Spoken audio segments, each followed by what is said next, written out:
Hey everyone, hope you're doing great. Welcome back to my channel.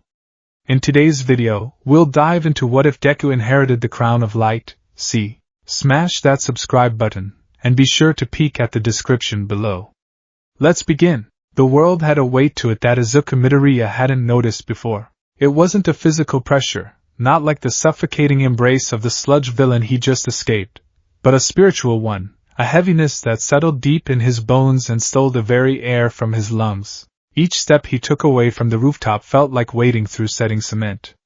The sky above, a brilliant, almost aggressive shade of cloudless blue, seemed to mock him with its cheerfulness. It was the kind of sky heroes were supposed to soar through, a vast canvas of infinite possibility that he was now irrevocably barred from. All Might's words echoed in his skull, a cruel, droning counterpoint to the chirping of distant birds and the ambient hum of the city. It's not bad to dream. But you need to be realistic. Izuku's fingers tightened around the strap of his yellow backpack, the worn fabric groaning under the pressure. His knuckles were bone white. The word was a slap in the face, a bucket of ice-cold water thrown onto the tiny, flickering ember of hope he'd so carefully guarded his entire life. He had been told he was quirkless at 4 years old, a diagnostic death sentence in a world defined by wonders. He had been mocked, belittled, and dismissed by everyone, from the explosive rage of his childhood friend to the pitying glances of his teachers. But he had always held on to the dream of a smiling hero who saved everyone, no matter the odds. The dream of All Might. And now All Might himself, the very architect of that dream, the sun around which Izuku's entire existence had orbited, had been the one to finally, definitively extinguish it. He clutched the notebook in his other hand, its cover singed at the edges and still damp from its ordeal in the sewer. Hero Analysis for the Future, Volume 13. It felt so profoundly foolish now, so achingly childish. All those countless hours of meticulous observation, of sketching costumes and theorizing about quirk applications and weaknesses. It was all just the pathetic, obsessive hobby of a boy who refused to accept his place in the world. The smudged, half-drowned signature of his idol, scrawled across a charred page, felt less like a treasure and more like a tombstone marking the burial of his ambition. He trudged down a familiar side street, the route he always took home through a series of quiet underpasses and narrow alleys. This walk was usually a time for quiet analysis, for replaying the hero fights he'd witnessed that day in his mind, breaking them down into their component parts. Now, his mind was a maelstrom of self-recrimination, a typhoon of inadequacy. Idiot. Pathetic. Useless Deku. Bakugo's voice was a familiar ghost, a constant companion in his moments of doubt, but today it was joined by his own, far crueler internal critic. Why did you even ask? What did you possibly expect him to say? Sure, quirkless kid with a hero complex, you can do the most dangerous and demanding job in the world. You wasted his time. You saw his injury. You saw his pain, and you still made it about yourself. You just made him feel awkward. He stopped, unable to take another step. He leaned his forehead against the cool, graffiti-covered brick of an underpass wall, the rough texture a grounding sensation against his skin. He was tired, not just physically, but a soul-deep, crushing exhaustion. Maybe everyone had been right all along. Maybe it was finally time to give up. He could go into information technology, or maybe police work, like All Might had suggested in his gentle, professional dismissal. He could still help people from the sidelines, filing reports, offering support. It was a sensible path. A noble one, even, a realistic one. The thought tasted like ash and bile in his mouth. A sudden, concussive boom ripped through the air, so powerful it shook the ground beneath his feet and sent a vibration through the wall into his skull. It was followed instantly by the sound of shattering glass and a chorus of panicked screams that echoed down the concrete canyon of the alley. Izuku's head snapped up, his body tensing on pure, ingrained instinct. His fanbo brain, the part of him that was apparently still alive despite the crushing weight of despair, took over before he could process it. Explosion. Close by. Multiple detonations. Not uniform. Sounds like a villain fight. Tatooine shopping district, 2 blocks over. Without a single conscious thought, his legs were moving. The exhaustion, the despair, The suffocating realism, it all vanished, vaporized by the electric, undeniable pull of a hero fight in progress. He ran, his yellow backpack bouncing wildly, his singed notebook held tight in his fist like a holy relic. He burst out of the alley and into a scene of escalating chaos. It was a bottleneck, a narrow street lined with small, independent shops, now completely clogged with a terrified crowd pushing and shoving to get away from the danger. Black smoke, thick and acrid, billowed into the brilliant blue sky, a foul stain on the perfect day.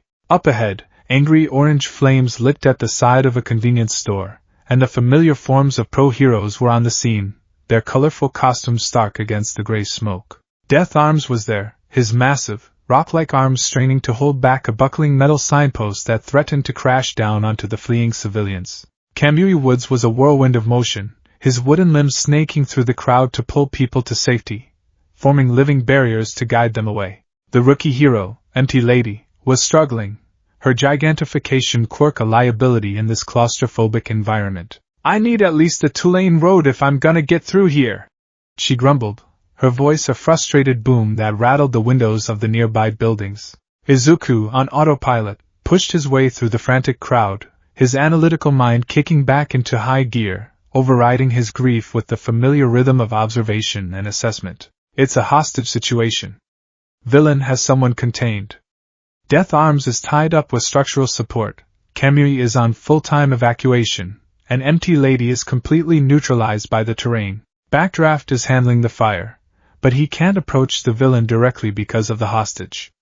The villain's body type, it looks fluid, almost gaseous, weak too. Wait a minute. A cold, sickening dread washed over him, far more potent than the despair he'd felt just moments before. He squeezed through the final layer of onlookers, his smaller frame an advantage in the crush, and his heart plummeted into his stomach with the force of a dropped anvil. It was him, the sludge villain.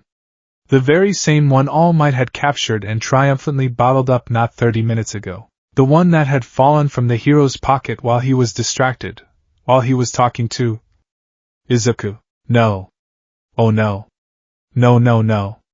This is my fault. The villain was a writhing, chaotic mass of green-brown slime, its two large, cartoonish eyes and a grotesque, toothy mouth floating menacingly within its formless body. It was larger now, engorged by the fire and fear.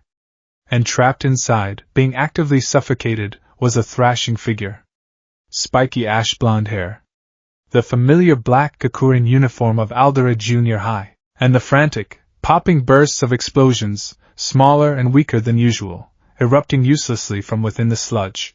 Katsuki Bakugo. For a frozen, timeless moment, Izuku's world narrowed to the horrifying sight of his childhood friend, his tormentor, his rival, his oldest and most complicated connection to a time before the word quirkless had come to define him, drowning in slime. Bakugo's eyes, those crimson irises that always blazed with arrogance and unshakable confidence, were wide with a raw, primal terror Izuku had never seen before. They were pleading.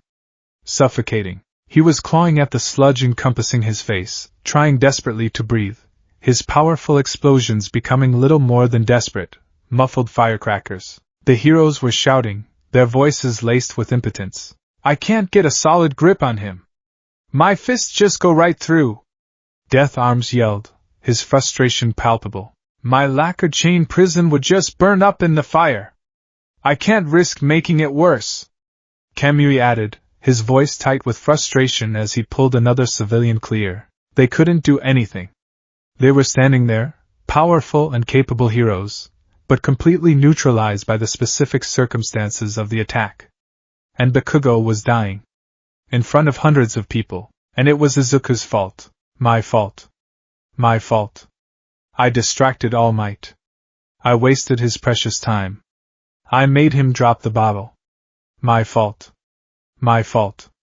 My fault. The litany of guilt was a frantic drumbeat in his head, a sickening rhythm of self-hatred. He looked at Bakugo's terrified eyes.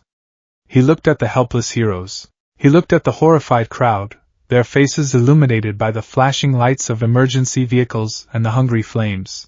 And in that terrible, clarifying moment, something inside Izuku Midoriya, something that had been beaten down and told it was worthless, something that had been declared well and truly dead on a rooftop just a few minutes ago, refused to stay buried. It wasn't a thought.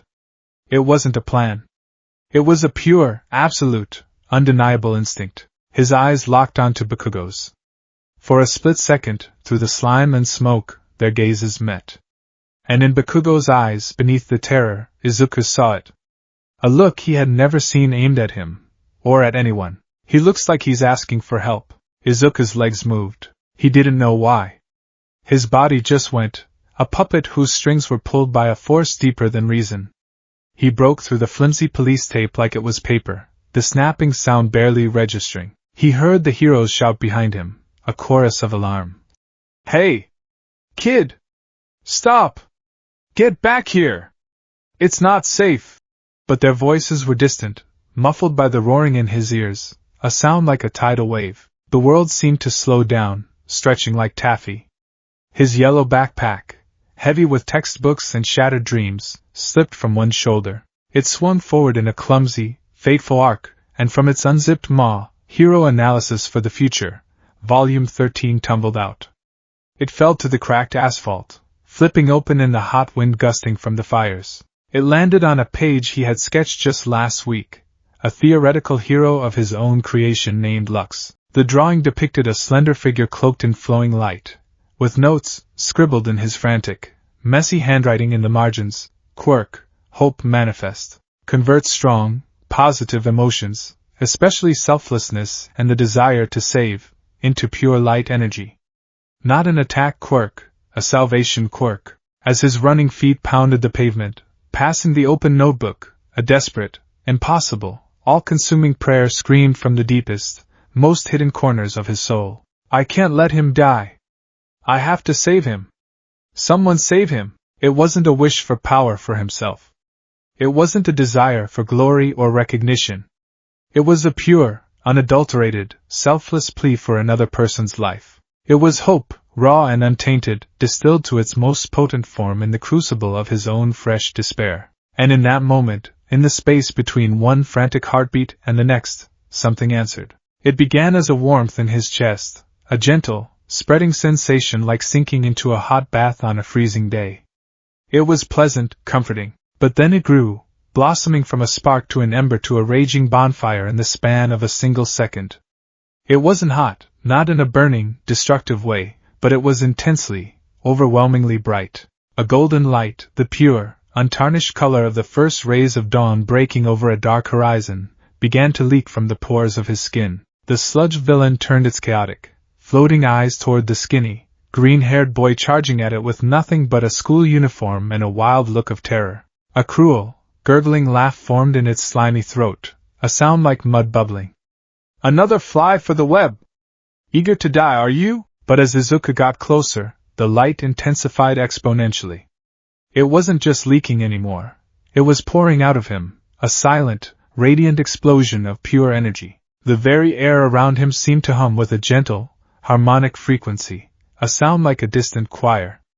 The dust motes and smoke particles dancing in the air ignited like tiny, fleeting stars. The oppressive shadows cast by the surrounding buildings, which had seemed so dark and menacing moments before, retreated as if they were being physically burned away by the radiance. Izuku didn't know what was happening. He was terrified out of his mind. But his legs, possessed by that higher purpose, kept moving. He swung his backpack, the only weapon he had, aiming for the villain's most prominent eye. The moment the leading edge of his golden aura washed over the villain, it recoiled with a shriek that was not of this world. It wasn't a sound of simple pain, but of fundamental violation, like two opposing poles of a cosmic magnet being forced together. The golden energy was anathema to its very being. Where the light made contact with its fluid body, the sludge sizzled and hardened, not burning, but undergoing a strange and rapid transmutation. It became a dark, brittle, crystalline substance, like obsidian or smoky quartz, fractured and fragile. The crowd let out a collective, audible gasp. The heroes, who had been about to rush after him, froze in their tracks, their faces masks of utter disbelief. What is that quirk?" Death Arm stammered, his arms momentarily slackening their hold on the signpost. Hiding in the dense crowd, a gaunt, skeletal man with deeply sunken blue eyes watched, his body racked with a pained cough. Toshinori Yagi had been berating himself, forcing his ruined body to its absolute limit, preparing to transform and intervene despite the catastrophic cost to his remaining time. He saw the boy run, the same foolish, impossibly heroic boy from the rooftop. He felt a surge of panic, a desperate need to protect the child from his own courage. Then, he felt the energy. It was not the crackling, furious storm of one for all that he knew so intimately. This was different. This was a deep, resonant hum, as ancient and profound as the stars, as gentle and life-giving as the sun. It washed over him, and for the first time in 5 long years, the ever-present, grinding pain from his wound didn't just lessen, it vanished. A soothing, penetrating warmth spread through his ravaged torso, a feeling of peace and wholeness he had long thought impossible. His eyes, wide with disbelief and a dawning sense of awe, locked onto the boy who was now glowing like a miniature sun. That's not a quirk, Toshinori thought, his mind reeling, his understanding of the world shifting on its axis. That's something else. Something primordial. Izuku, blind and deaf to everything but his goal, flung his backpack. The simple canvas bag, now wreathed in a halo of incandescent golden light, struck the villain's gelatinous eye. The physical impact was negligible, a mere tap, but the light it carried was devastating. A network of black, crystalline cracks spread across the villain's body like lightning forking across a night sky. With a final, agonized gurgle, a sound of dissolution, the villain's form lost its cohesion. The sludge that held Bakugo captive solidified and crumbled away like dry clay, shattering into 1,000 inert pieces. Bakugo fell to the ground, landing hard on his hands and knees. He immediately began to gasp and cough violently, pulling in desperate, ragged lungfuls of smoky air, his body trembling with the aftershocks of his near-death experience. The danger was over, and then, as quickly and mysteriously as it had come, the light within Izuku vanished. The warmth receded, the hum faded into silence. The sudden absence left him feeling hollowed out, cold, and profoundly dizzy. The adrenaline that had propelled him forward fled his system, and the sheer, bone-deep terror of what he had just done, and what had just happened to him, slammed into him like a physical blow. He stood there, trembling from head to toe, panting for breath, staring at the now inert, crystallized chunks of the villain scattered on the asphalt around a gasping Bakugo. Silence. A profound, shocked silence hung over the entire street. For a full 3 seconds, the only sounds were the crackle of the flames and Bakugo's ragged coughing. Then, the world came rushing back. The pressure in the air changed. Rain began to fall, not from the clear blue sky, but from the sudden, drastic shift in atmospheric pressure caused by the arrival of a true force of nature. "I really am pathetic," a booming, familiar voice declared, filled with self-reproach. All Might, in his magnificent hero form, stood there, not a single scratch on him. He had taken advantage of the boy's miraculous intervention to finally make his move, cleaning up the last of the mess and officially securing the scene. But he knew, and the boy knew, and anyone with eyes could see, that he hadn't been the one to truly save the day. Not really. The aftermath was a disorienting blur for Izuku. The press swarmed all might, microphones and cameras shoved in his face. The other heroes, after another moment of stunned silence, rushed forward. Their reactions were a confusing mix of praise and condemnation. "You've got guts, kid! Real guts!" One of the minor heroes clapped him on the shoulder. "Are you insane? You could have been killed, son! What were you thinking?" Death Arm said, looming over him, his voice a mixture of residual anger and newfound awe. Izuku couldn't answer. He was shaking too hard to form words. What was that? What was that light? Was it a quirk? A one-time hysterical manifestation? He was quirkless. The doctor had said so. The X-ray proved it. He had the extra joint in his pinky toe. He was quirkless. He had to be. It was the one, immutable, terrible fact of his life. Paramedics checked on him and Bakugo. Izuku was deemed physically fine, just suffering from exhaustion and shock. Bakugo, on the other hand, shoved the paramedics away, his furious gaze locked on Izuku. There was no gratitude there. Only a burning, volcanic confusion. "Deku! he growled, his voice raw and hoarse. What the hell was that? You were hiding that from me? All this damn time? You've been letting me think you were some pebble on the side of the road when you could do that? And no, Kaken, I don't know what happened, I swear! Izuku stammered, his words tumbling over each other in his panic. It just happened. I've never. I can't, but Bakugo didn't listen. He just stared, his usual explosive anger tempered by a new, unsettling emotion Izuku couldn't decipher. It looked almost like fear. The fear of the unknown. After a lengthy and severe lecture from the police about civilian interference in villain fights, Izuku was finally allowed to go home. He walked, his body feeling like it was made of lead, his mind a complete and utter blank. The earlier despair was gone, scoured away and replaced by a profound and terrifying confusion. He was halfway down his street, the sun now setting and painting the sky in dramatic hues of orange and purple, when a familiar, booming voice called out from behind him. I am here! Izuku yelped, jumping a foot in the air, and spun around. All Might, in a gust of wind and a burst of speed, rounded the corner and skidded to a stop directly in front of him, immediately reverting to his skeletal form in a thick puff of steam. All Might? What are you doing here? I thought you were with the reporters. Izuku stammered, his heart trying to hammer its way out of his chest. Toshinori Yagi leaned heavily against the concrete wall, catching his breath in a series of ragged coughs. He looked at the boy, and his expression was nothing like it had been on the rooftop. The professional pity was gone. The weary distance was gone. In its place was an intense, piercing curiosity mixed with something that looked unnervingly like reverence. I dodged them, he said, his voice quiet and raspy. I needed to talk to you. Alone. He paused, his sunken blue eyes unwavering as they studied Izuku's face. I came to thank you. And to apologize. Izuku flinched as if struck.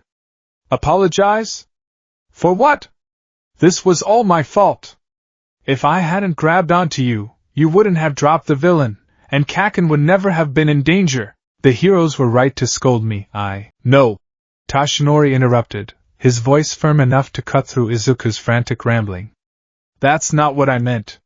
He pushed himself off the wall, standing as tall as his emaciated frame would allow. What I said on the rooftop earlier, that you couldn't be a hero without a quirk.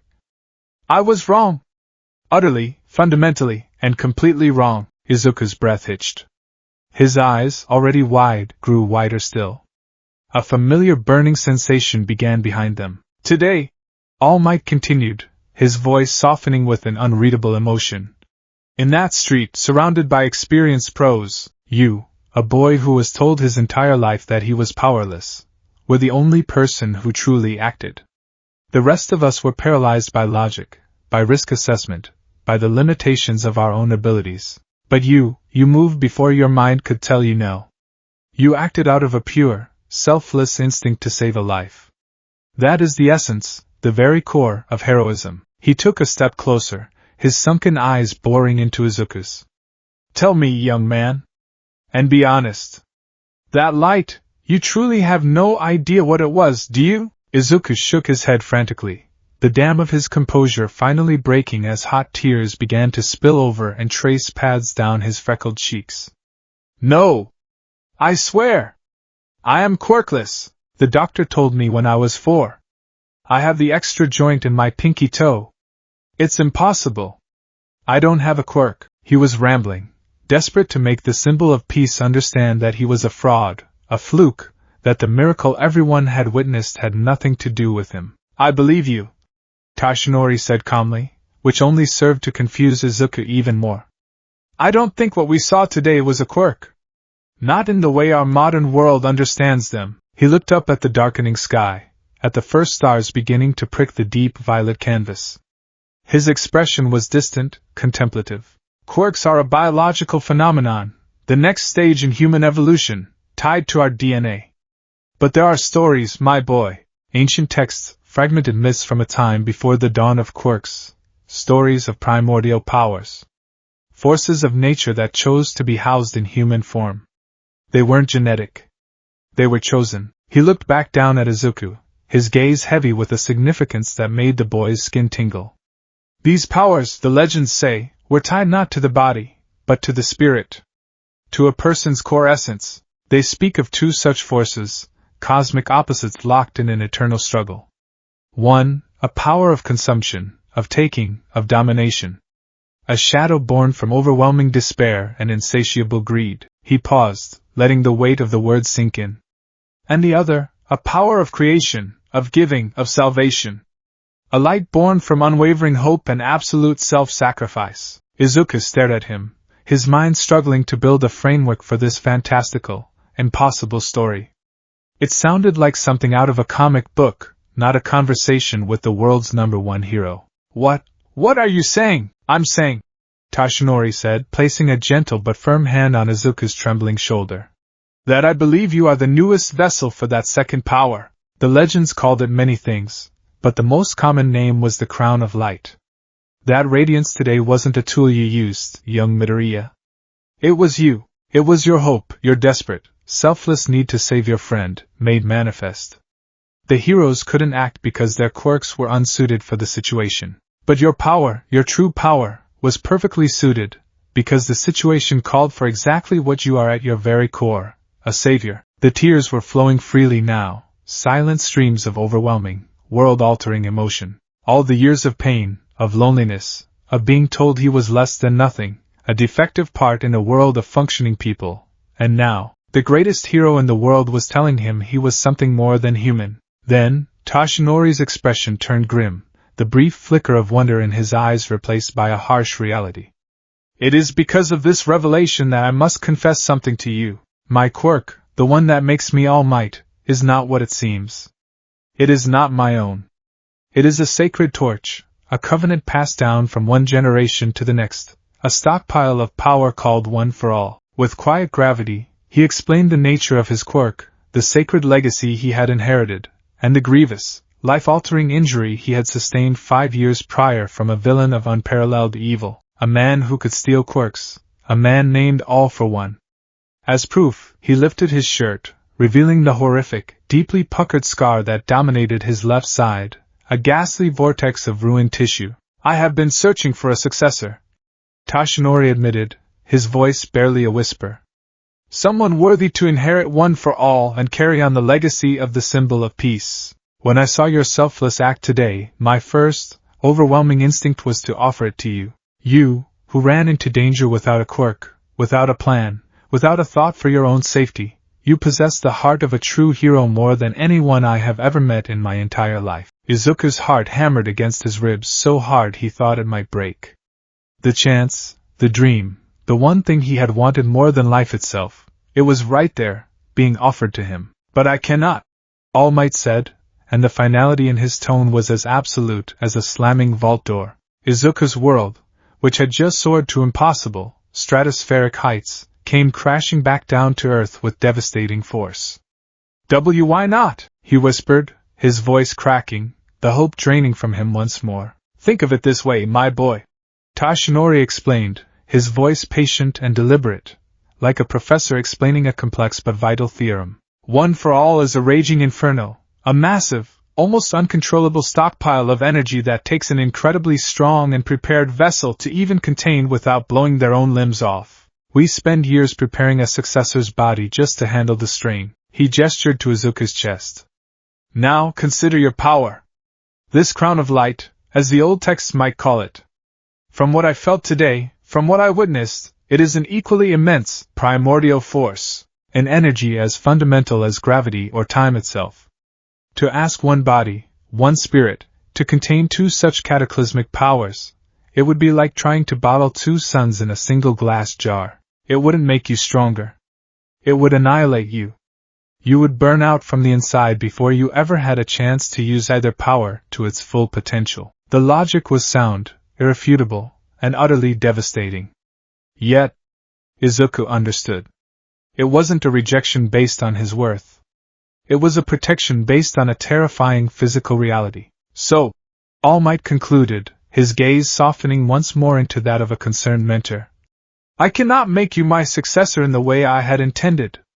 Your path is different. It is more ancient, and perhaps, given the nature of my enemy, even more important. He stood as straight as he could, and for a moment, even in his skeletal form, he seemed to radiate the awesome power and authority of the symbol of peace.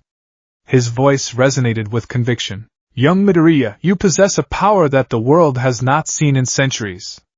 A power that your enemy, my enemy, all for one, the very antithesis of your light, will one day sense, if he has not already. You cannot control it. You do not understand it. And left alone, untrained, you are a danger to yourself and everyone around you. He offered a hand, not in a simple greeting, but as a solemn invitation. I cannot give you my quirk, but I can give you my knowledge, my experience, my guidance. Let me help you. Let me train you to understand and control this incredible light that you hold within. Let me help you get into UA High School and become the hero you were born to be. I cannot make you the next symbol of peace, but I will help you become the world's new beacon of hope. Izuku looked at All Might's outstretched hand, the long, bony fingers, the calloused palm. He looked at the hero's earnest, pleading eyes, which held no trace of pity, only a fierce, burning belief. He looked back on his entire life. The lonely path he had walked, the endless taunts, the quiet tears shed in his bedroom, the one unbreakable dream that had just died and been reborn as something stranger and grander. It wasn't the future he had ever imagined. It was scarier, and infinitely more profound. He wasn't being given a power. He was being told he was the power. He wasn't just following in All Might's footsteps. He was being asked to forge a new path right alongside him. With a shuddering sob that was half grief for his old dream and half ecstatic joy for his new reality, Izuku Midoriya reached out and took his hero's hand. The grip was surprisingly strong, warm, and steady. Yes, he choked out, the single word thick with more emotion than he thought he could possibly contain. Yes, please. All Might smiled, a true, genuine smile that reached his weary eyes and filled them with light. It was not the bombastic, camera-ready grin of the symbol of peace, but the proud, gentle smile of a mentor who had just found his student against all odds. Then our work begins tomorrow, young Midoriya. As Izuku walked the final block to his apartment building, the city lights blurring through his tear-filled eyes, the world felt different yet again. The crushing weight was gone, replaced by a sense of boundless, terrifying potential. He placed a hand over his own heart, and beneath his palm, he could still feel it, a faint, residual warmth, a gentle, sleeping glow waiting to be woken. He was not quirkless. He was not useless. He was not Deku. He was Izuku Midoriya. And he had a long, bright, and perilous road ahead of him. The day that had begun with the death of his dream had ended with the birth of his destiny. The first rays of dawn were painting the edges of his curtains a soft, apologetic gray when Izuku Midoriya's eyes fluttered open. For a blissful, unburdened moment, he was just a boy in his bed, tangled in his All Might-themed comforter. Then, the memories of the previous day crashed down on him like a physical weight, and he shot upright, his heart hammering against his ribs. The sludge villain. Kaken's terrified eyes. The running.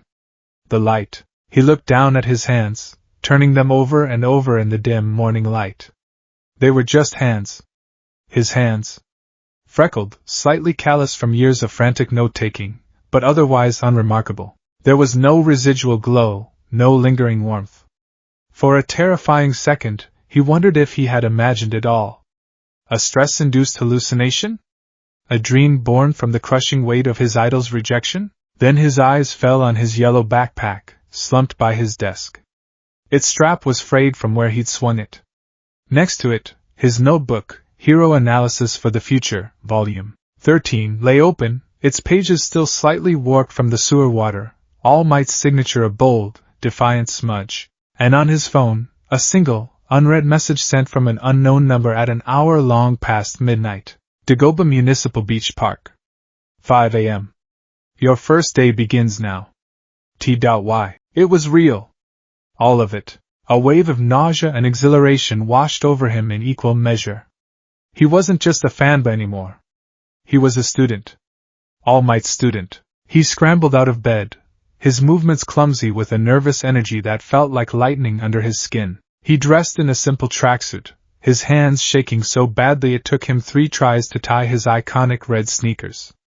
He scribbled a hasty note for his mother, gone for an early morning run, be back for breakfast, and slipped out of the apartment, his heart a frantic drum against the quiet stillness of the pre-dawn world. The air was cool and crisp as he ran through the sleeping streets. Dagoba Beach Park was infamous. Once a scenic coastal spot, it had, over the years, become an illegal dumping ground. The currents washed ashore mountains of trash, broken appliances, rusted car parts, tangled fishing nets, and discarded furniture, until the sand was almost completely obscured. It was a monument to societal neglect. As Izuku approached, the silhouettes of trash mountains loomed like jagged, man-made cliffs against the brightening sky, and standing atop the largest pile, a lonely, skeletal figure stood silhouetted against the rising sun. Even in his emaciated form, Toshinori Yagi possessed an undeniable presence. "You're on time, young Midoriya." All Might's voice, raspy and quiet, carried on the salty breeze. Punctuality is a cornerstone of heroism. Izuku skidded to a halt at the edge of the sand, panting. "All Might! I mean Yagi-san! I'm here! I'm ready!" Toshinori coughed, a dry, rattling sound, before hopping down from the pile of junk with surprising agility. He landed softly on a patch of relatively clear sand. "Good. Because our work is immense." He gestured with a sweeping arm at the wasteland around them. "This is your training ground. And your first task." Izuku stared at the mountains of garbage, then back at his painfully thin mentor. "My task is cleaning? This is more than a cleaning project, my boy," Toshinori said, his expression serious. "This beach has been abandoned, choked by the refuse of a society that looked away. It's a physical manifestation of neglect. Your power, this crown of light, is the opposite of that. It is a power of restoration, of salvation. But right now, it is buried within you, just as this beautiful shoreline is buried beneath all this junk. You need to clear away the debris, both here and within yourself." The metaphor was as heavy as the rusted refrigerator sitting a few feet away, but Izuku understood. "My plan for you is twofold," Toshinori continued, beginning to pace. "First, the physical. Your body must become a worthy vessel. A power like yours, even if it isn't purely physical like One for All, will still put an incredible strain on you. You collapsed yesterday after just a few seconds of use. That cannot happen in a real fight. So, you will follow my American Dream plan. You will clean this entire section of the beach before the UA entrance exam in 10 months. You will move this trash piece by piece, without a quirk." Izuku's jaw dropped. Without my quirk? But shouldn't I be training with it? Which brings me to the second, and more critical, part of your training, control," Toshinori said, stopping to face him. "Yesterday, your power erupted from you because of extreme emotional distress. It was an instinctual, uncontrolled release. That is a liability. A hero cannot afford to be a loose cannon. You must learn to summon your light at will, to shape it, to control its intensity. And to do that, you must first master your own emotions." He pointed a long, bony finger at Izuku's chest. "We will work on meditation, emotional regulation, and focus exercises. The physical labor of cleaning this beach will build your body, yes, but it will also build your mental fortitude. It is a long, arduous, and often thankless task. It will teach you discipline. Only when your mind and spirit are as strong as your body can you begin to truly wield the crown." And so, the 10 months began. The first few were a grueling, painful blur. Every morning before dawn, Izuku was at the beach, hauling, pushing, and pulling. Toshinori was a relentless taskmaster, adjusting the training plan constantly, pushing Izuku to his absolute limits. His muscles screamed, his hands bled, and every night he collapsed into bed, too exhausted to even think. The power, meanwhile, remained a flighty, unpredictable thing, tethered directly to his emotional state. It was like a mood ring with catastrophic potential. One afternoon, after successfully moving a particularly heavy, waterlogged sofa, a surge of pure, unadulterated pride and joy swelled in his chest. Before he knew it, his entire body was suffused with a soft, warm glow, like a firefly. He looked down at his luminous hands in amazement. "I did it!" he gasped. "You're glowing, my boy!" Toshinori noted from his perch on a stack of tires, a small, approving smile on his face. Happiness seems to be a gentle trigger. A low wattage, ambient state. Good, see if you can sustain it. Focus on the feeling of accomplishment. Izuku tried, closing his eyes and holding on to the pride, but the moment he became self-conscious about it, the light flickered and died, leaving him feeling foolish. Fear was a different beast entirely. During one session, as he was trying to secure a precariously balanced pile of scrap metal with a rope, a large piece broke free and came tumbling down towards him. A spike of pure, animal terror shot through him. In an instant, an involuntary, blinding flash of white light erupted from his body. It was so intense that Toshinori, who was 50 feet away, cried out and shielded his eyes. Ack! Young Midoriya!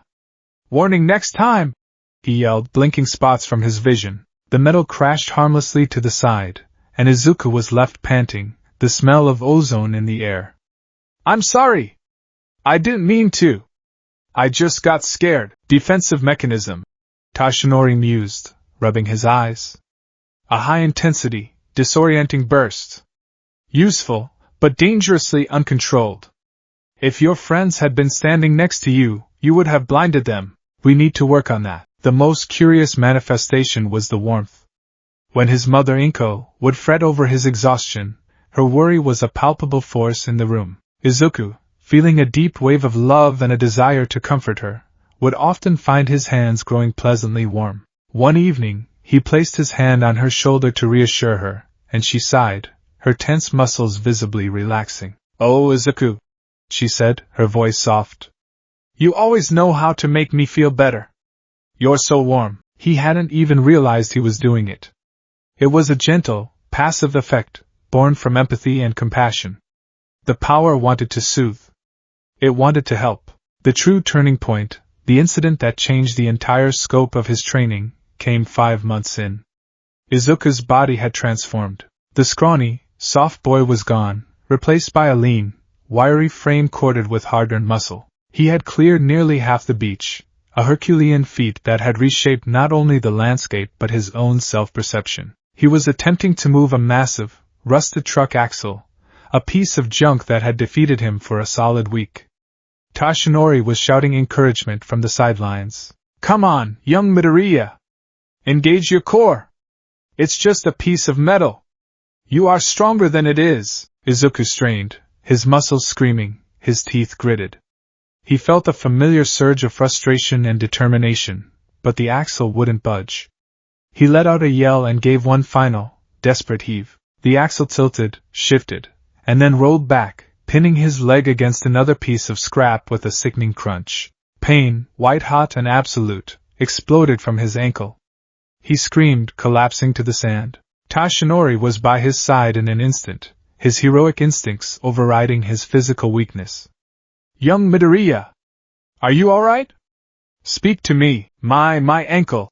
Izuku gasped, tears of pain welling in his eyes. Toshinori gently examined the injury. It was already swelling, turning a dark, angry purple. It's broken. Damn it! I pushed you too hard. The self-recrimination in his mentor's voice was sharp. He began to cough, a deep, racking spasm that shook his entire frame.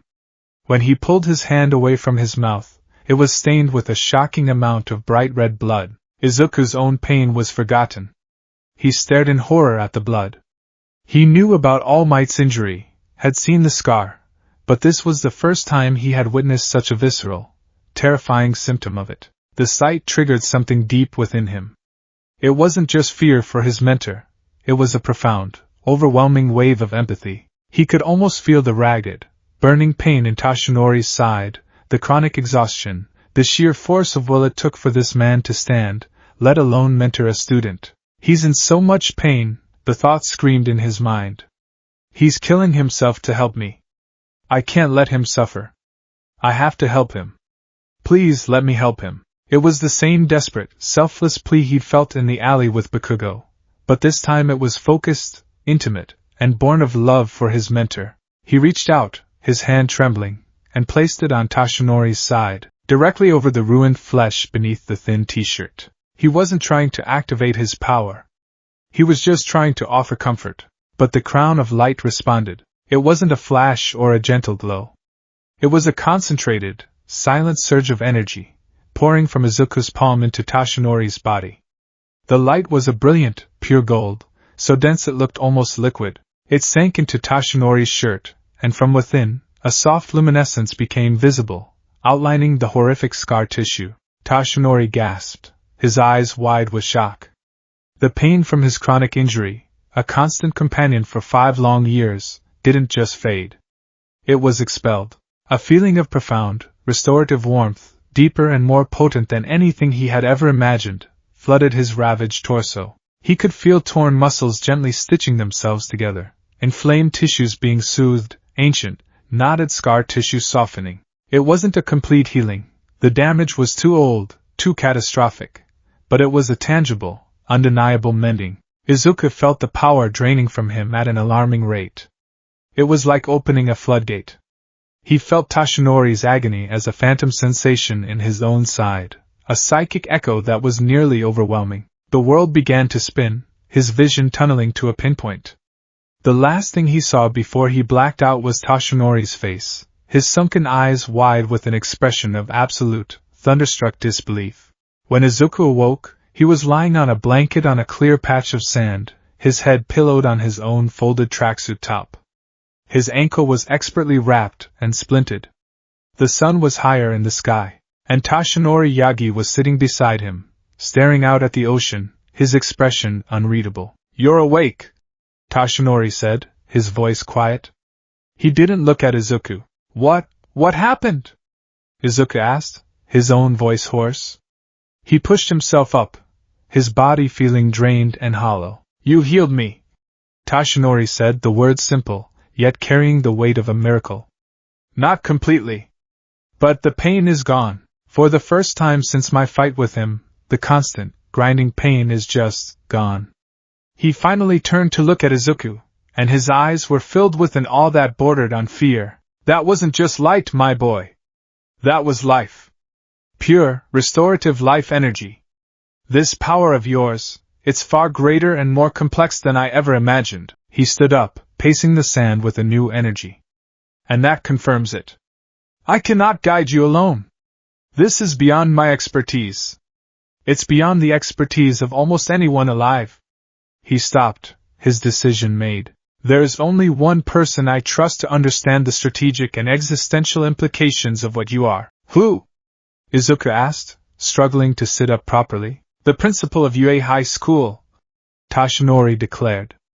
"An old friend, and quite possibly the most intelligent being on the planet. I'm bringing in Nizu." The meeting took place a week later, after Izuku's ankle had healed with unnatural speed, a process he now understood was his own power working passively on himself. They met in a place Izuku had only ever dreamed of, the principal's office at UA High. The room was sleek and modern, with a panoramic window that offered a stunning view of the entire campus. And behind a large, polished desk sat a creature that looked like a mashup of a mouse, a dog, and a bear, dressed in a sharp suit and sipping tea. A prominent scar ran over his right eye. "Ah, Tashinori! And this must be the young man you spoke of with such electrifying enthusiasm," Principal Nizu said, his voice cheerful and impossibly high-pitched. "Izuku Midoriya, is it? A pleasure to meet you. Would you care for some tea?" "And no thank you, sir, Mr. Principal, sir," Izuku stammered, bowing so low his forehead nearly touched his knees. "Please sit," Nizu said, gesturing to the chairs. "Tashinori has told me the basics of your situation. A latent, powerful quirk manifestation. A heroic spirit. And a unique healing ability." His beady black eyes gleamed with an intelligence that was frankly terrifying. "He believes it is something more than a quirk. I must admit, my intellectual curiosity is piqued to an unprecedented degree." Tashinori took the lead. "Nizu, what I told you over the phone was an understatement. I need your help. We need to know what this power is. Its history, its limits, its opposite." Nizu's cheerful demeanor sharpened, becoming laser-focused. "Its opposite? You believe there is a direct counterforce to young Midoriya's ability?" "I have a terrible suspicion," Tashinori said, his voice grim. A suspicion that I've been fighting this opposite force my entire career without knowing its true name. Nizu's whiskers twitched. He hopped down from his chair and trotted over to a nondescript bookcase. He pressed a sequence of books in a specific order, and with a soft pneumatic hiss, the entire bookcase swung inward, revealing a dark, descending staircase. For generations, the principle of UA has also served as a keeper of secrets. Nizu explained, his voice echoing in the hidden passage. Knowledge deemed too dangerous for the public, and even for most heroes. We have a vault. The Zero Archive. It contains fragmented records from the pre-Quark era and the chaotic dawn of our age. He looked back at them, his expression deadly serious. If an answer exists, it will be in there. Follow me. The vault was a stark contrast to the modern office above. It was a circular chamber, cool and dry, smelling of old paper and dust. The walls were lined not with shelves, but with climate-controlled, reinforced glass cases. Inside were not just books, but ancient, crumbling scrolls, clay tablets covered in cuneiform, and even fragments of stone steels. Nizu, using a console, began to search, his tiny paws flying across the holographic interface. Keywords: primordial power, light, shadow, duality, origin quirks, the system word, and one of the cases lit up from within. It contained a single, leather-bound tome, its pages brittle and yellowed with age. The title on the spine was barely legible, written in an archaic form of Japanese. Nizu carefully retrieved it and placed it on a central viewing table. This is a transcription of several older, more damaged texts, Nizu explained. A compilation of myths and eyewitness accounts from the first generation of the Quark. Toshinori and Izuku leaned over the book as Nizu, with gloved hands, gently turned the pages. They saw crude, faded drawings. One depicted a figure of brilliant light, bestowing gifts and healing the sick. Another showed a figure of absolute darkness, consuming everything around it, with smaller figures being absorbed into its form. The legends are consistent across multiple pre-Quark cultures. Nizu read, translating the archaic text. They speak of two origin powers, forces that predate our understanding of biology. They are not inherited, they are bestowed. They choose a host, a crown, in each era where the balance of the world is threatened. He pointed to the drawing of the light figure. The crown of light. It is drawn to a vessel of supreme, unwavering hope.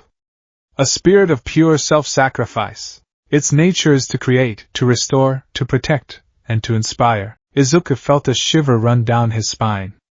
It was a perfect description of the urges he'd been feeling, and its opposite. Nizu continued, his voice dropping an octave. The crown of shadow. It seeks a host consumed by a singular, all-encompassing desire to possess.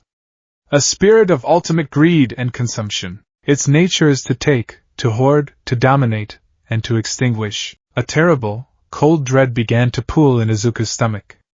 He saw Toshinori's hands clench into fists. The texts say the crown of shadow's primary ability is to consume the essence of others, making their strength its own. Nizu read, his eyes widening slightly. He looked up from the book, first at Toshinori, then at Izuku. The unspoken name hung in the air, thick and heavy as stone. All for one. Toshinori whispered, the name a curse on his lips. His quirk, it's not just theft. It's consumption. He takes quirks, hoarding them, making their power his own. He is the very definition of a spirit of ultimate greed. The pieces slammed together in Izuku's mind with the force of a physical impact. This wasn't just a battle between heroes and villains. This wasn't about All Might's successor. This was an ancient, cosmic war, and he and All for One were the modern incarnations of its two opposing forces. The weight of that realization was so immense he felt like he was going to be sick. If this is true, Nizu said, his usual cheer completely gone, replaced by a chilling strategic focus. Then your existence, young Midoriya, is the single greatest threat to All for One, not just to his plans, but to his very nature. He is a being of shadow and despair. You are a being of light and hope. He will not rest until he has extinguished you. Izuku stumbled back, his hand going to his chest. He wasn't a hero in training. He was a target. The primary target of the most evil villain in Japan's history. This changes everything, Toshinori said, placing a steadying hand on Izuku's shoulder. His training, his safety. Nizu, he must get into UA. There is no safer place for him. Here, under our watch, he can train in a secure environment. He can learn to fight, to control his power, surrounded by allies. Nizu nodded, his sharp gaze fixed on Izuku. He saw the boy's terror, the way he was trembling. But he also saw something else flicker in his green eyes, not resignation, but a spark of grim determination. I agree, Nizu said. He will take the entrance exam like any other student. We cannot show our hand. But his development will be our highest priority. He looked at Izuku. We will need to register your quirk, of course. We cannot write Primordial Crown of Cosmic Hope on the official forms. A flicker of his usual humor returned. Bureaucracy would have a field day. Izuku took a deep, shuddering breath, forcing himself to stand straight. The fear was still there, a cold knot in his stomach, but the knowledge of his purpose was a fire that burned hotter. He wasn't just fighting for his dream anymore. He was fighting for the hope of the entire world. Luminescence, Izuku said, the word coming to him suddenly. It was simple. Scientific. It described the effect without revealing the cause. My quirk, let's call it luminescence. Nizu's lips twitched into a smile. Luminescence. Vague yet accurate. I like it. Very clever, young Midoriya. The 10 months drew to a close. The last piece of trash was hauled away from Dagoba Beach Park on the morning of the exam. The shoreline was pristine, the sand golden and clean under the rising sun, the water a sparkling blue. It was a perfect mirror of the change in Izuku. He was no longer the boy who had started this journey. His body was strong, his mind was disciplined, and his spirit was forged in the fire of a terrible and magnificent purpose. He stood with Toshinori on the reclaimed beach, looking out at the ocean. You did it, my boy, Toshinori said, a deep pride in his voice. He looked healthier than Izuku had ever seen him. The attacks of pain were less frequent, his color was better. The single act of healing had not been a cure, but it had granted him a reprieve, a gift of time and strength. We did it, Izuku corrected, a small, confident smile on his face. He looked towards the distant, gleaming H-shape of UA High School on the horizon. It wasn't just a school anymore. It was his fortress, his training ground, and the first true battlefield in a war that had been raging since the dawn of time. He was ready. The light had chosen, and now, he was choosing to bear it. The gates of UA High School were even more impressive up close than they were on television. They were massive, monolithic structures of glass and steel, forming a giant U and A that seemed to touch the sky. To Izuku Midoriya, they were the gates to heaven, the threshold of his dream. But today, they also felt like the entrance to an armory, a fortress where he would forge himself into the weapon the world needed him to be. The weight of that dual purpose settled on his shoulders as he walked through them, one of thousands of hopefuls buzzing with nervous energy. He clutched the straps of his backpack, his palms sweating. 10 months. It felt like a lifetime ago that he had stood on Dagoba's trashed shore, a scrawny, quirkless boy with a broken dream. Now, his body was a tightly coiled spring of lean muscle, his spirit honed by relentless labor and quiet meditation with all might. He was different. He was ready. Remember, young Midoriya, Toshinori's voice echoed in his head from their final session that morning. This is not about showing off.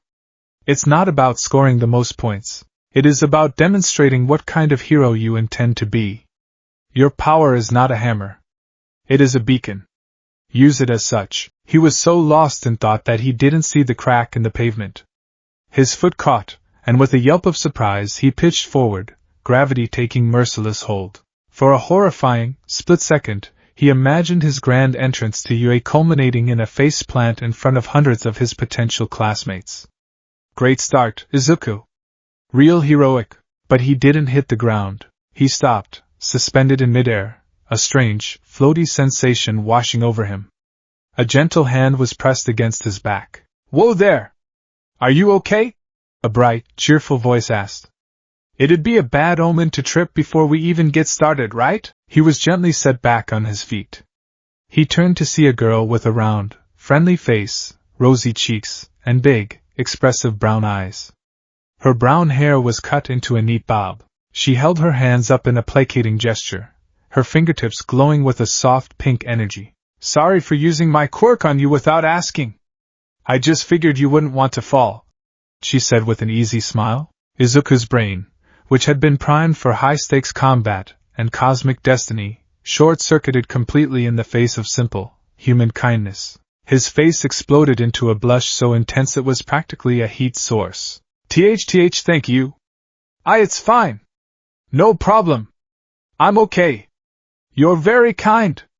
Thank you for the save. He stammered, a frantic, incoherent jumble of words. He felt a familiar, faint warmth begin to build in his chest, a small, involuntary glow of happiness and gratitude. He quickly suppressed it, clamping down on the emotion as Tashinori had taught him. Control, Izuku. Control. The girl just giggled. Well, good luck in there. Let's do our best. With a final, encouraging wave, she bounced off toward the main building. Izuku stood frozen for a moment, his heart hammering for an entirely different reason.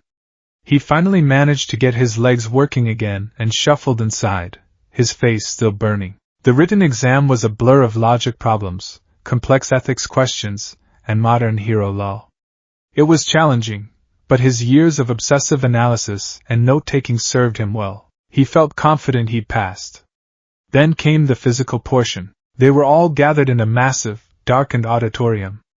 The voice hero, Present Mike, stood on stage, his presence electric. Welcome, one and all, to my live show! He screamed, the volume making the seats vibrate. Everybody say hey! A dead, awkward silence filled the hall. Izuku, ever the earnest fan, raised a fist and whispered a tiny hey. Present Mike carried on, undeterred, explaining the mechanics of the practical exam.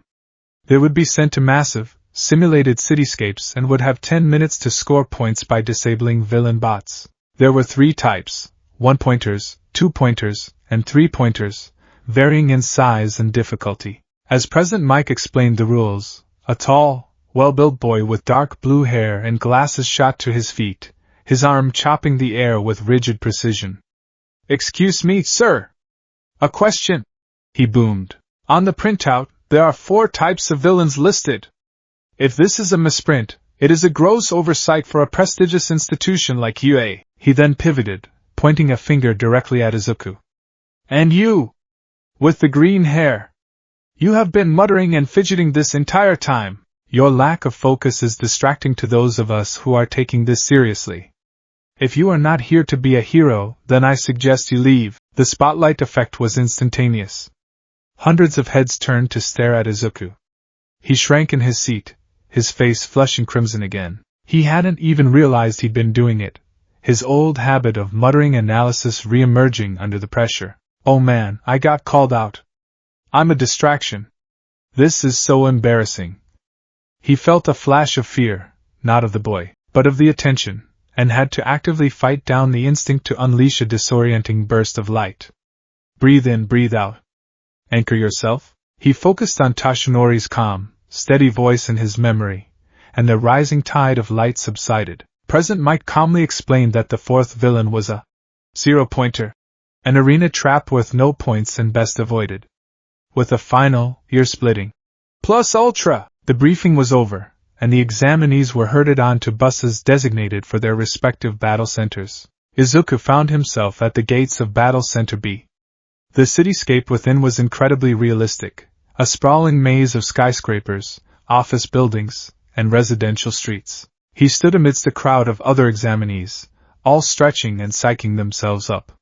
He saw the serious boy with glasses from the auditorium, his legs humming with what looked like engines. He also saw the kind girl with the brown hair, who gave him a small, encouraging wave. And then there was him.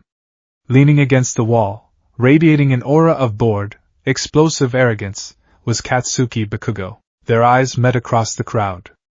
Bakugo's crimson gaze was sharp as broken glass. There was no recognition of their shared past, no acknowledgement of the incident with the sludge villain. There was only a look of pure, unadulterated rivalry. Bakugo sneered, a silent promise of annihilation, before turning away. Izuku felt a familiar pang of hurt, but pushed it down. He wasn't here to mend old wounds. He was here to prove himself. And start! Present Mick's voice blared from hidden speakers. Everyone stood confused for a moment. What's the matter? There are no countdowns in a real fight. Run! Run! Go, go, go! The crowd surged forward as one. Izuku, his mind already mapping the city, broke into a sprint, veering off into a side alley while the main pack charged down the central boulevard. The highest concentration of villains will be in the open areas where they can cause the most damage, he analyzed, his feet pounding the pavement. But that also means the highest concentration of competitors. I need space to use my power without endangering others. He rounded a corner and came face to face with his first target, a sleek, one-point robot rolling forward on a single wheel, its red optical sensor glowing menacingly. Okay, Izuku. First test. Control. He took a deep breath, focusing on the calm, steady feeling of purpose he'd cultivated over months of meditation. He held out his right hand, palm forward. He didn't reach for an emotion. He reached for the power itself, a reservoir of quiet energy deep within him. A small, concentrated sphere of golden light, no bigger than a marble, formed in his palm. It was stable, silent, and humming with contained power. It was the first time he had ever summoned it with pure intent, without an emotional trigger. A grin split his face. I did it, the one-pointer lunged. Izuku's grin vanished, replaced by focus. He flicked his wrist, and the marble of light shot forward. He didn't have a name for the technique yet, but it was fast and precise. It struck the robot's single red eye with a soft tink. The effect was not explosive. Instead, the light seemed to seep into the robot's circuitry. The red eye flickered, turned blue, then went dark. The machine seized up and powered down completely, toppling over with a pathetic clatter. Overload, not destruction, he thought, making a mental note. Direct application to electronics is highly effective. A two-pointer, larger and more humanoid, burst through a nearby wall, its multi-jointed arms ending in pincer-like claws. It charged, much faster than the first spot. Izuku didn't have time for a precision shot. He needed to stop its momentum. He planted his feet and held both hands out, picturing a wall.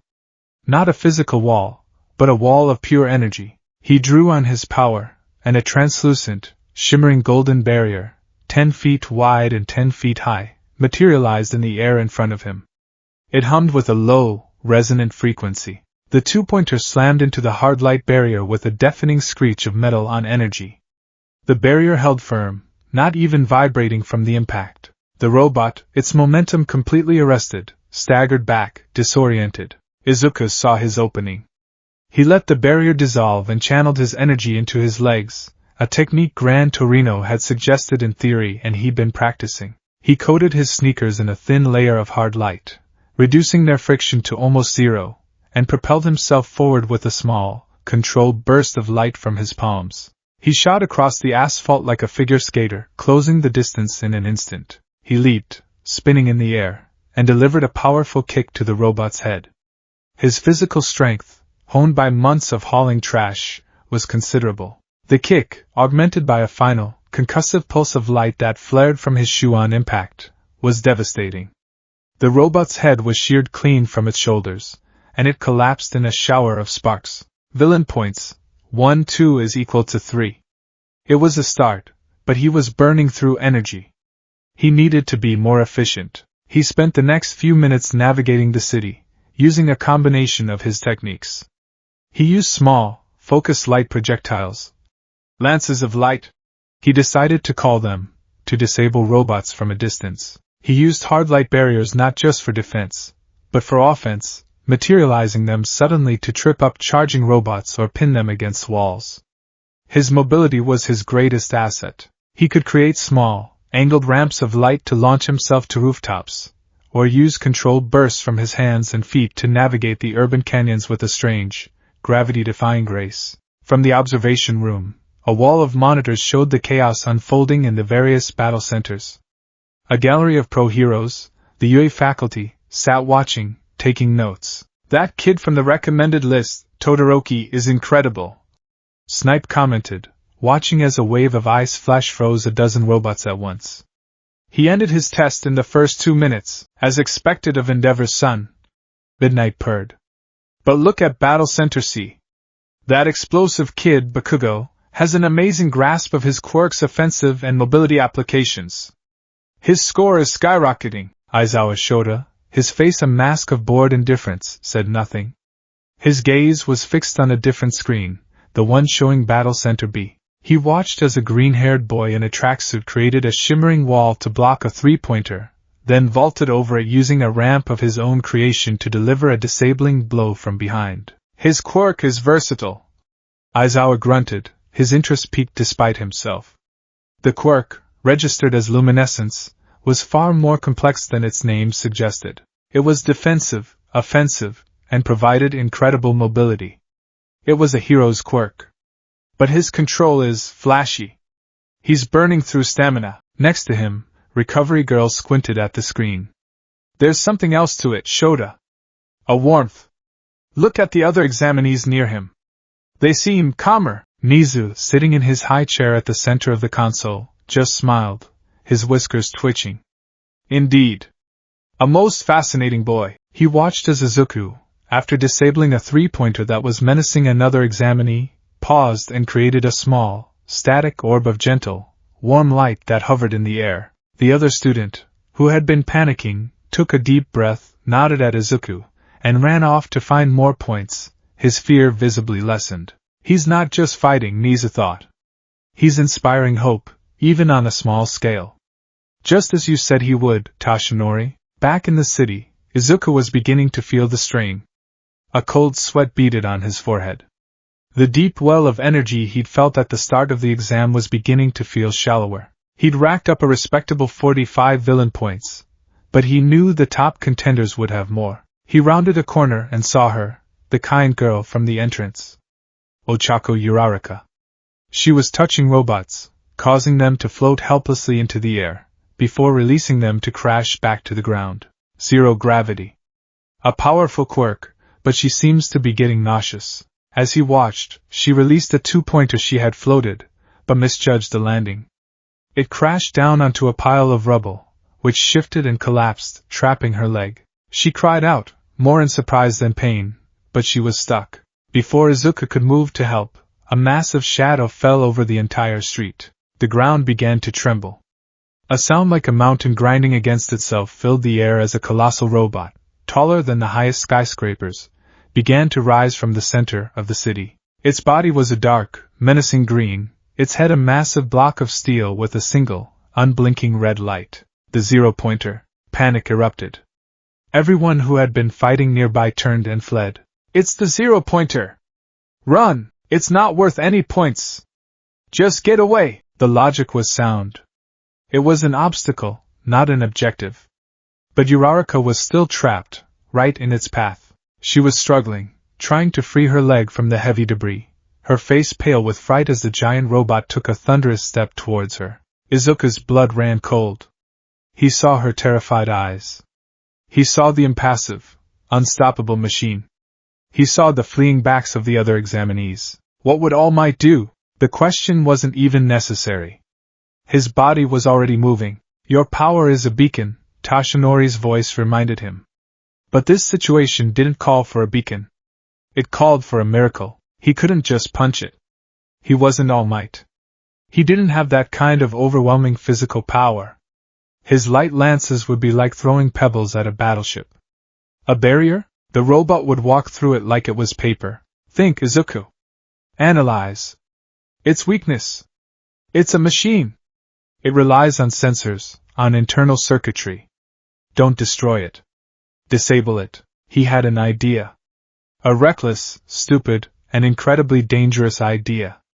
It would take every last drop of energy he had left, and then some. He ran towards the danger, towards the crying girl and the advancing behemoth. Uraraka saw him coming, her eyes wide with disbelief. Get away! She shouted. It's too big. Just save yourself! He didn't listen. He reached her side in a few seconds. Don't worry, he said, his voice strained but steady. He placed a hand on the massive chunk of concrete trapping her ankle. He didn't try to lift it. Instead, he channeled a soft, golden light into it. Not an offensive pulse, but a healing one. Her ankle, which had been twisted and sprained, was flooded with restorative energy. The pain vanished, and the swelling began to recede. "My ankle! It doesn't hurt anymore!" she gasped in astonishment. "Get clear!" he yelled, already turning back to face the zero-pointer. It was looming over them now, its massive shadow a promise of annihilation. Its arm was raising, preparing to smash the street where they stood. Uraraka, her ankle now functional, scrambled back, watching in horrified awe. Izuku planted his feet, digging his heels into the cracked asphalt. He held his hands up, palms open, facing the mechanical titan. He closed his eyes, shutting out the world, and reached deep inside himself. He bypassed the reserves he'd been using, the easily accessible energy, and went deeper, to the very core of the crown of light. He felt it, an infinite, blazing sun of pure hope residing in the center of his being. He drew on it, pulling up far more power than he ever had before. His body screamed in protest. It was too much. It felt like trying to drink from a fire hose. His skin began to glow, first a soft gold, then a brilliant, searing white. The air around him superheated, shimmering with raw power. Cracks began to form in the pavement beneath his feet, not from physical force, but from the sheer density of the energy he was channeling. In the observation room, every hero was on their feet. "What is that kid doing?" Midnight yelled. "That energy reading is off the charts. It's more than Todoroki or Bakugo produced, combined." Power Loader shouted, staring at his console in disbelief. Aizawa's eyes were wide, his usual apathy completely gone. "He's going to tear himself apart." Only Nizu and Recovery Girl remained calm. Nizu's smile was gone, replaced by an expression of intense, rapt attention. Izuku felt the energy peak. It was now or never. He gathered it all, compressing it between his cupped hands, a miniature star of blinding, silent power. The zero-pointer's fist began to descend. With a primal scream that was torn from his lungs, Izuku thrust his hands forward. Solar flare! He didn't unleash a beam or a projectile. He unleashed light itself. A wave of pure, harmless, but incomprehensibly bright white light erupted from his hands. It was not a concussive blast. It carried no force. It was simply light, but it was the brightest light anyone there had ever seen, brighter than the sun, brighter than a flash bang, brighter than anything. It expanded in a dome, washing over the zero-pointer in an instant. The effect was immediate and total. The robot's massive optical sensor, designed to process visual data, was hit with the data equivalent of a supernova.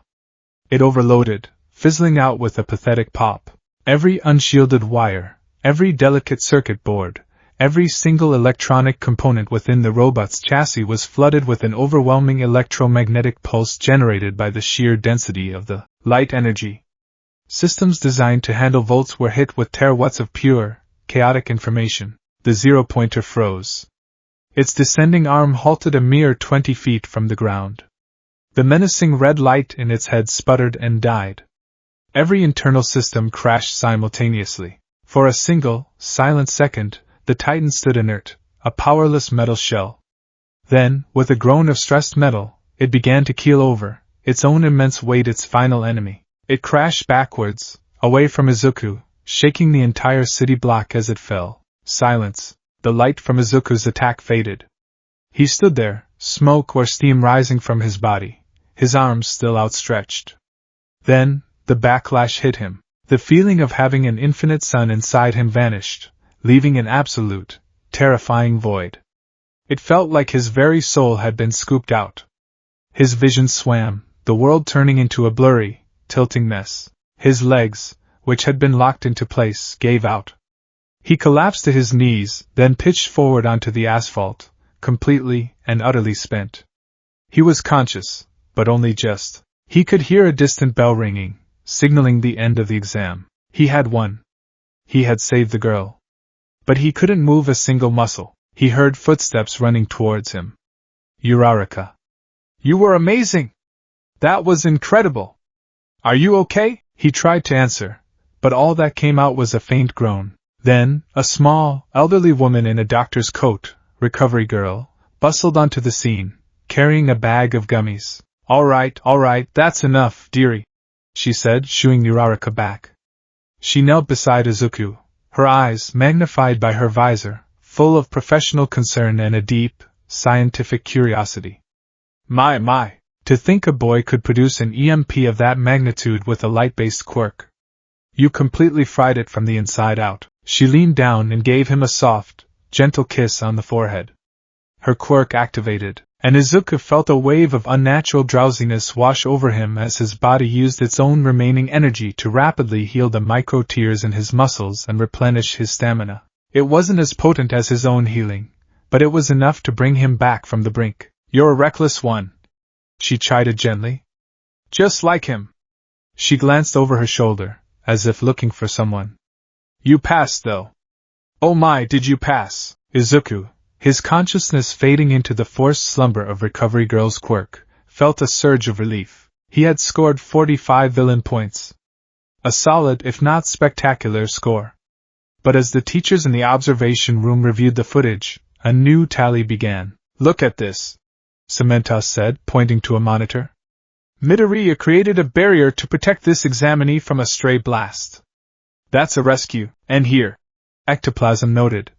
"He took down a robot that had another student cornered. Another rescue. He healed the Uraraka girl's ankle before facing the zero-pointer," Recovery Girl added, having returned to the room. "That's a major rescue point award right there." "And his final act," Nisa said, his voice ringing with satisfaction. "He faced an insurmountable obstacle to save another, with absolutely no thought for his own well-being or his point total. That, gentlemen and ladies, is the definition of heroism." The final tally came in. Izuku Midoriya, 45 villain points. And a staggering, unprecedented 60 rescue points. He wasn't just at the top of the leaderboard. He had shattered the previous record. He had used his power not as a hammer, but as a shield, a tool, and a beacon. And in his final, desperate act, he had shown them all what kind of hero he was going to be.